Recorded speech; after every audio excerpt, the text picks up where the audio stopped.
Alright, so welcome to Pbteck, and in this video I'm going to show how you can actually check your GoTV signal strength.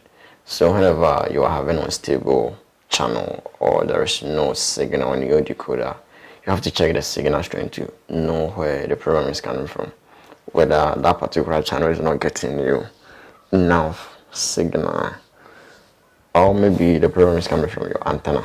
So pick up your GoTV remote and then press on the GoTV logo, which is the green button. Alright, which will take you here in the menu, and use the arrow top and down, or the volume up and down. Come to advanced option, press OK on advanced option, and come to the second option, which is the signal information, and press OK on it.